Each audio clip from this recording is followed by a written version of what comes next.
नमस्कार, मैं हूं आरजे गौरवदीप गौरव कुमार। आज की वीडियो बनाने के पीछे ये उद्देश्य है कि कई लोगों का फ़ोन आ रहा था जिन्होंने बिहार बीएड एंट्रेंस एग्ज़ाम दिया है। तो बिहार बीएड का एंट्रेंस एग्ज़ाम का रिज़ल्ट हाल ही में जारी कर दिया गया है। तो उसके विषय में ही उसके संदर्भ में ही मैं आपसे बातचीत करने आया हूँ कि आपकी कोई परेशानी है तो बिहार बीएड एंट्रेंस एग्ज़ाम का कट ऑफ क्या रहेगा, किस तरह के कॉलेज होते हैं, प्राइवेट कॉलेज क्या है, सरकारी कॉलेज क्या है, इन सब पर मैं चर्चा करूँगा। और नौकरी कैसे होती है उस पर भी मैं चर्चा करूँगा। तो बिहार से अगर आप बीएड करना चाहते हैं और अभी एंट्रेंस एग्ज़ाम दिए हैं तो मैं बता दूं कि कॉलेज यहाँ जो होते हैं मुख्य रूप से दो तरह के कॉलेज होते हैं, एक तो सरकारी, एक प्राइवेट। सरकारी कॉलेज मतलब जिसकी संख्या 5 से 6 है और जिसको में जो है कि फ़ी बहुत कम लगता है।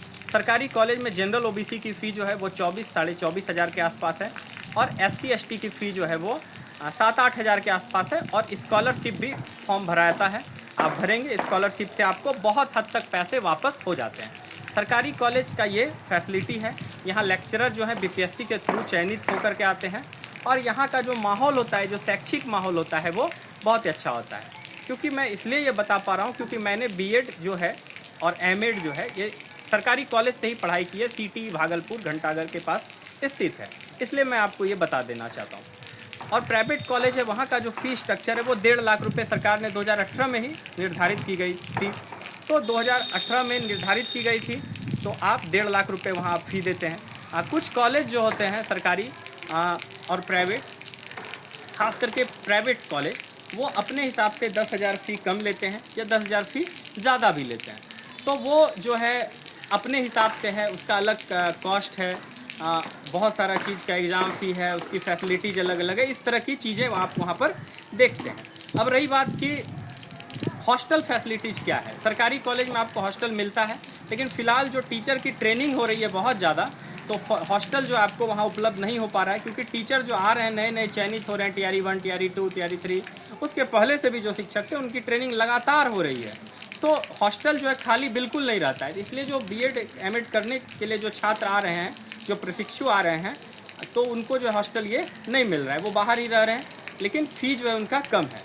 अब क्या है कि नौकरी कैसे हो रही है बीपीएससी के थ्रू, तो जब आप बीएड का एग्ज़ाम दे करके कॉलेज ले लेते हैं तो आपको जो है वो एक सीटेट की एग्ज़ाम देनी होती है। उसके बाद जब बहाली आती है तो आप वहाँ पर आप उसमें सेलेक्ट होकर के चले जाते हैं। अब कट ऑफ क्या रहेगा सबके मन में, सर मेरा 80 मार्क्स है, सर मेरा 70 मार्क्स है, सर मैं ओबीसी कैटेगरी से हूँ, सर मैं ईडब्ल्यूएस हूँ, तो मेरा होगा कि नहीं होगा, ये सबके मन में रहता है, हमारे मन में भी रहता था। तो उस वक्त हमारी जो परेशानी थी वो किसी और ने दूर की थी, तो आज मैं आपकी परेशानी दूर कर देता हूँ क्योंकि आज डिजिटल इंडिया है, आप तक मैं पहुँच पा रहा हूँ। तो क्या है कि इस बार का जो टॉपर जो है उसको 108 मार्क्स शायद आया हुआ है, तो उससे कम रहेगा क्योंकि वो जो है सरकारी कॉलेज बहुत कम है। तो लगभग 95 से 98 जो है वो अगर आपको नंबर हैं उससे ज़्यादा हैं तो 95 से कम कट ऑफ मेरे हिसाब से नहीं रहेगा। 1-2 आगे पीछे हो सकता है क्योंकि मैं भगवान तो हूँ नहीं कि आपको एकदम एग्जैक्ट कट ऑफ बताऊँ, तो लेकिन इतना ही रहेगा। अब आप बोलेंगे कि सर मैं जनरल कैटेगरी से हूँ, ओबीसी कैटेगरी से हूँ, मुझे 75 मार्क्स आ रहा है, मुझे कॉलेज मिलेगा कि नहीं? बिल्कुल नहीं मिलेगा, मैं अभी कह देता हूँ, क्योंकि मैं झूठा होप किसी को नहीं देता हूँ कि आपको मिल जाएगा, ये हो जाएगा, वो हो जाएगा, नहीं। तो मार्क्स के लिए मारा मारी है। कई बार क्या होता है कि लड़के अच्छे नंबर लाते हैं लेकिन उनको पता ही नहीं चलता है सरकारी कॉलेज कौन सा है। तो सरकारी कॉलेज जब आप सेलेक्ट करेंगे तो उसमें आपको मिलेगा कॉलेज ऑफ टीचर एजुकेशन। क्या मिलेगा?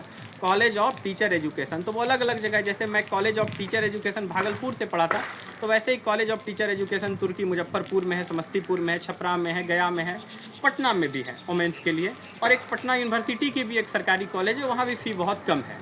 तो इस तरह के कॉलेजेज आपको मिल जाएंगे, आप जो है आराम से एग्ज़ाम पास करेंगे। और जिनको कम नंबर भी, उनको भी घबराने की ज़रूरत नहीं है, वो प्राइवेट कॉलेज में आप एडमिशन लीजिए। प्राइवेट कॉलेज में भी सेम जो है डिग्री है और वहाँ से भी आप प्राइवेट कॉलेज से भी करके जो है आप टीचर बन सकते हैं। दोनों की मान्यता एक है। सबको तो गवर्नमेंट कॉलेज मिल नहीं सकता है क्योंकि कॉलेज कम है। तो आप जहाँ मिलता है आप करें। और बहाली जो है लगातार बिहार में आ रही है और बिहार में जो है अभी एक अनूठा राज्य बना हुआ है। पूरे भारत में सबसे ज़्यादा वैकेंसी देने वाला राज्य बिहार है। तो अलग अलग प्रदेश से भी लोग यहाँ पर आ रहे हैं, नौकरी प्राप्त कर रहे हैं, बिहार के भी लोग नौकरी प्राप्त कर रहे हैं। तो इसलिए मैं सोचा कि मैं आपको इसके बारे में बता दूं कि क्या कॉलेजेज हैं उसके बाद मैं सीटेट के लिए भी अलग से एक वीडियोस बनाऊंगा, सीटेट कैसे देंगे, एस्टेट कैसे देंगे और टीचर कैसे बनेंगे। फ़िलहाल जिनका TRE 3 में नहीं हो पाया है, TRE 2 में नहीं हो पाया और TRE 4 के लिए आप लग जाएं। कहते हैं कि यहाँ ना कोई छोटा होता है ना कोई बड़ा होता है, एक दिन नंबर 1 वही होता है जो कभी गिर के खड़ा होता है। आई होप कि TRE 4 आपके लिए एक नया सवेरा लेकर के आएगा और आपका होगा, आपका शिक्षक बनने का सपना होगा साकार। तो ऐसे ही आप वीडियो में बने रहिए और इस वीडियो को अधिक से अधिक शेयर करिए ताकि आपके परिवार में कोई शिक्षक बनना चाहते हैं, आप बनना चाहते हैं तो उन तक ये वीडियो पहुँचे, क्योंकि वो ठगे ना जाएं। क्योंकि बहुत सारे दलाल भी घूमते हैं जो कि बीएड के नाम पर कहीं से भी पैसा ले लेते हैं, फर्जी डिग्री दे देते हैं, बाद में विद्यार्थी पछताते हैं, प्रशिक्षु पछताते हैं जब उनको नौकरी से निकाला जाता है। तो बिल्कुल ठगे ना जाएं आप, एक मान्यता प्राप्त कॉलेज से ही आप जो है डिग्री लें। और thank you for watching this videos. अगर कोई डाउट हो तो कमेंट बॉक्स में आप बिल्कुल कमेंट करें। मैं आपका अपना RJ गौरवदीप।